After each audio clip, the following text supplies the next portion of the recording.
আমার সোনার বাংলায় সিন্ডিকেটের ঠাঁই নাই, আমার সোনার বাংলায়, আমার সোনার বাংলায় সিন্ডিকেটের ঠাঁই নাই, সিন্ডিকেটের ঠাঁই নাই, আমার সোনার বাংলায় ব্যবসা করি আমরা, বোঝালো তোমরা, বোঝালো তোমরা, ব্যবসা করি আমরা, ব্যবসা করি আমরা, বোঝালো তোমরা,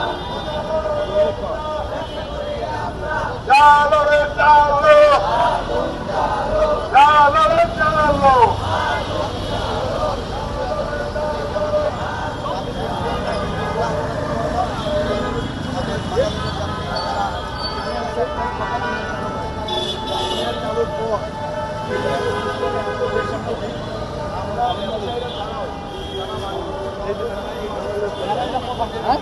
মোবাইল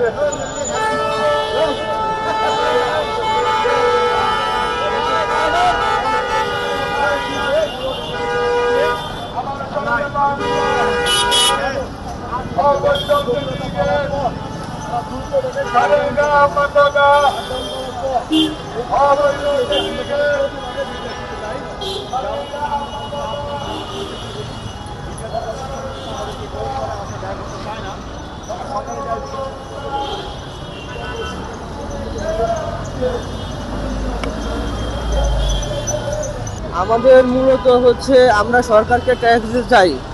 আমাদের ট্যাক্স হচ্ছে 59%, এটা হচ্ছে সহনীয় পর্যায়ে আমরা ট্যাক্স দিতে চাই সরকারকে। ইভেন হচ্ছে এনইআরের পক্ষে আমরা, বিপক্ষে না, তবে এনইআর সংস্কার করা হোক। যে এনইআর সিস্টেম চালু করছে এটা সম্পূর্ণ তথ্যগুলো আপনার হচ্ছে চলে যাচ্ছে, ইন্ডিয়াতে চলে যাচ্ছে। এজন্য আমরা এনইআরটা সংস্কার চাই। আর হচ্ছে আমাদের এই ব্যবসায়ী ভাইদের আন্দোলন করছে, আপনার হচ্ছে ব্যবসায়ী ভাইদের গ্রেপ্তার করছে, ওদের নিঃশর্ত মুক্তি চাই। আর আমাদের সারা বাংলাদেশ মার্কেট শাটডাউন আছে, শাটডাউন চলমান কর্মসূচি থাকবে। যে উদ্দেশ্যটা মানে আমাদের যে ব্যবসাটা আমরা ট্যাক্স দিতে চাচ্ছি, মানে এমনভাবে যে কোম্পানি ট্যাক্স কমছে, ওরা একটা মোবাইলের দাম 5,000, 10,000, 20,000 টাকা বাড়ছে। 9টা সিন্ডিকেট, এই কোম্পানিগুলো 9টা কোম্পানি সিন্ডিকেট করতেছে। দেখেন আমাদের মোবাইলগুলো দেখেন, ইয়ারলি একদিন 1 তারিখে বন্ধ হওয়ার পরে 2 তারিখের থেকে প্রত্যেকটা মোবাইল, যেটা 10,000 টাকার মোবাইল 13,000 টাকা করছে, 13,000 টাকার মোবাইল 17,000 টাকা করছে। এটা একটা সিন্ডিকেট। 9টা কোম্পানি আপনার পরে 150 টাকা তোয়েব মিয়ার মতন লোক, যে এখন তার বাড়ি হলো নেদারল্যান্ড, সে বাংলাদেশের চাকরি পাইছে, এবং কি বিটিআরসির এবং কি মোবাইল কোম্পানির সে একজন উপদেষ্টা। কেন সে নেদারল্যান্ডের উপদেষ্টা বাংলাদেশে কেন চাকরি পাবে, পাসপোর্ট হোল্ডার? এটা আমাদের প্রশ্ন। এবং কি 100 কোটি টাকার মতন ঘুষ খেয়ে এবং কি 9টা কোম্পানির হাতে এই সিন্ডিকেটটা ধরা দিতে চাচ্ছে। দেখেন গত মাসে যেই মোবাইলটা ছিল 12,000 টাকা, এই মাসে সেই মোবাইলটার দাম 15,000 টাকা। এই এনইআর সিস্টেমটা পদ্ধতি চালু করার মাধ্যমে আমি আপনাদেরকে বলি, যে মোবাইলের দাম 30,000 টাকা, সেই মোবাইলের দাম 45,000, 40,000 টাকা করছে। এটা একটা সিন্ডিকেট। শুধু এটা আমাদের সমস্যা না, এটা কিছুদিন পরে গ্রাহকের সমস্যা হবে। যে বেটা 10,000 টাকা বেতন চাকরি করে সে বেটা একটা নতুন মোবাইল কিনতে পারবে না। নিম্নত আগে 10,000 টাকার মোবাইল, এখন 13,000 টাকাই মাসে। বাত ব্যথা, প্যারালাইসিস কিংবা আর্থ্রাইটিস, আধুনিক ফিজিওথেরাপি ও পুনর্বাসন চিকিৎসায় নির্ভরযোগ্য নাম ডিপিআরসি। এনইআরআই সিস্টেমটা আমরা বাতিল চাই না, আমরা চাই সংশোধন।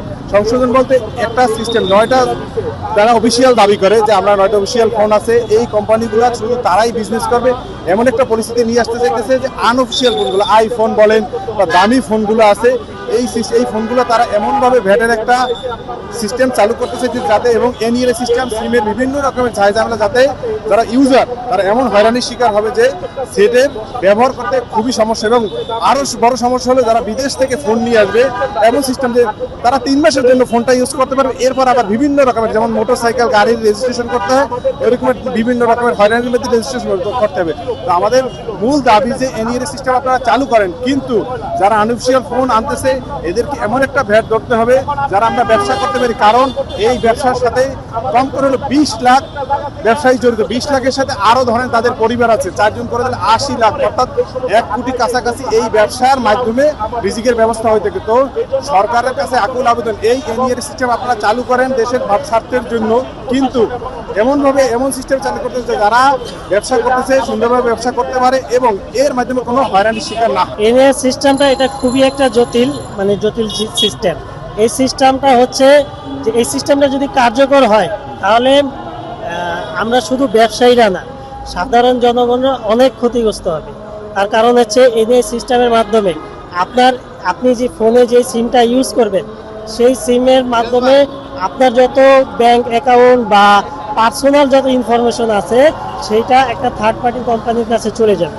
আপনার সব ইনফরমেশন অন্য ব্যক্তি, অন্য একটা কোম্পানি সেটা দেখতে পারবে বা ওইটার মাধ্যমে কোনো একটা কিছু করতে পারবে, মানে আপনার ইনফরমেশন আরেকজনে পেয়ে যাবে। এটা তো আমরা চাই না, বা সাধারণ জনগণ তো এটা চাবে না। এনইআর সিস্টেমটা খুবই জটিল একটা সিস্টেম। এই সিস্টেমটা আমরা যেভাবে জানি, আপনার আইএমইর সাথে হচ্ছে সিম রেজিস্টার হবে এবং সেই একটা আইএমইতে সেম একটা সিম চালাতে পারবে। কেউ যদি আপনার বিকল্প কোনো সিম চালাতে চায় তখন সেটা সে চালাতে পারবে না।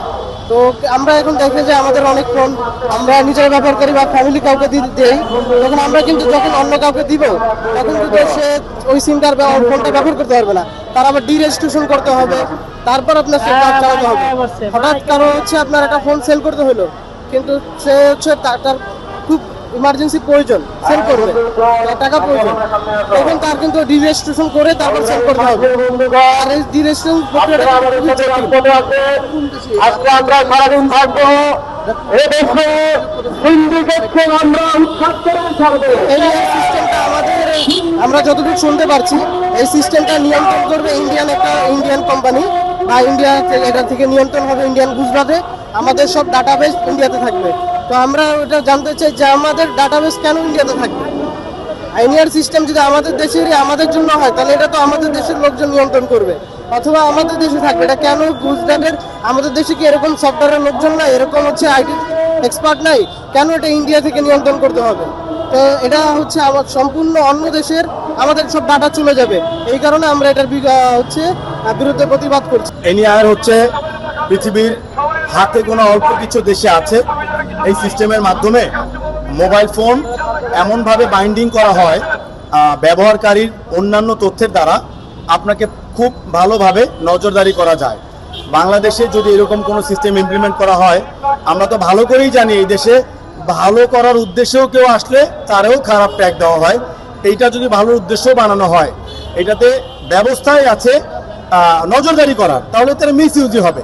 এই সিস্টেম এখন যেভাবে মডিফাইড আছে, যেটার বিরুদ্ধে আমরা কথা বলতেছি, আমাদের যারা আইটি এক্সপার্ট আছে বাংলাদেশের, যারা ফোনের ব্যবসার সাথে সম্পৃক্ত তারা এবং সম্পৃক্ত না তারাও বলতেছে এটা সম্পূর্ণভাবেই আপনার আমার বাক স্বাধীনতা কেড়ে নেওয়ার ক্ষমতা রাখে, আপনার আমার সর্বরকমের সর্বাবস্থায় গতিবিধি পর্যবেক্ষণের ক্ষমতা রাখে। এই ধরনের কিছু যদি আনে, তাহলে তো যদি কোনো রাজনৈতিক দল এটা মিসইউজ করে, আবার দেখা যাবে বিরোধী দলের নেতাকর্মী অথবা বাংলাদেশে চলমান কোনো যদি ভুল পরিস্থিতি হয়, কোনো অন্যায় অবিচার হয়, সেটার ব্যাপারে আপনি প্রতিবাদ করতে গেলেও আপনাকে প্রতিহত করা হবে। এই সিস্টেম তো হইতে পারে না। এবং এইটার যে ডেটাবেস, এটার যে তথ্য ভান্ডার, সেটা আইএসপি বলে, ওটা ভারতের একটা কোম্পানি, ভারতের নির্দিষ্ট একটা জায়গায় ওটা রাখা। আমরা এটা প্রমাণ দেই নাই, প্রমাণ দিচ্ছে বাংলাদেশের অন্যান্য ক্যাটাগরির যারা সাধারণ জনগণ আইটি নিয়ে গবেষণা করে তারা। আমরা দোকানদার তো এটা বের করি নাই, এবং এটা খোলাস হয়ে গেছে 1 থেকে 5 তারিখের ভিতরে, যখন চালু হয়েছে তখনই। আবার এটা ট্যাগ দিতে চাচ্ছে যে আমরা কাস্টমারদেরকে, সাধারণ মানুষকে আমাদের পক্ষে আনার জন্য ভুল কথা বলতেছি।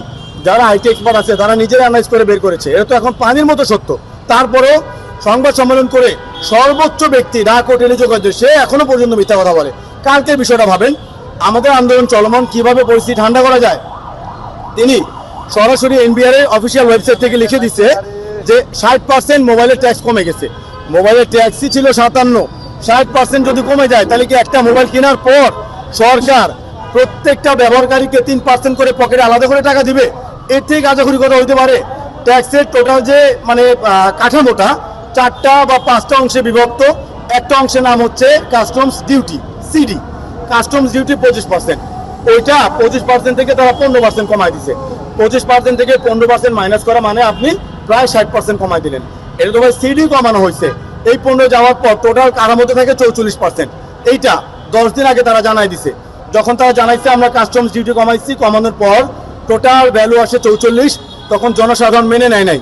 তখনও তারা বলছে এটা একটা আলট্রা ভায়োলেট লেভেলের ফাইজলামি। এরপর তারা সরাসরি লিখে দিচ্ছে মোবাইলে আমরা ট্যাক্স কমাই দিই 60%। এত বড় মিথ্যা কথা যদি একটা সরকার পক্ষের এত বড় একটা সংগঠন মানে সংস্থা বলে, যারা সবকিছু দেখে, তাদের কাছ থেকে আপনি আর কি আশা করতে পারেন? এবং এই মেসেজ পাওয়ার পর আপনারা কেন বুঝতেছেন না যে আমরা দোকানদাররা চক্রান্তের শিকার? আমরা এখনো বলতেছি এই আন্দোলন হয়তো বা নভেম্বর মাসে আমাদের ছিল, নভেম্বরের পরে আমাদের নাই। নভেম্বরের পরে এটা সর্বস্তরে মানুষের আন্দোলন এবং প্রতিবাদ। আপনারা সবাই সাফার করবেন, সবাই বেশি দাম দিয়ে মোবাইল কিনবেন, সবাই নজরদারির ভেতরে থাকবেন, সবার ব্যক্তিগত নিরাপত্তা খর্ব হওয়ার একটা বিশাল বড় ঝুঁকি তৈরি হবে।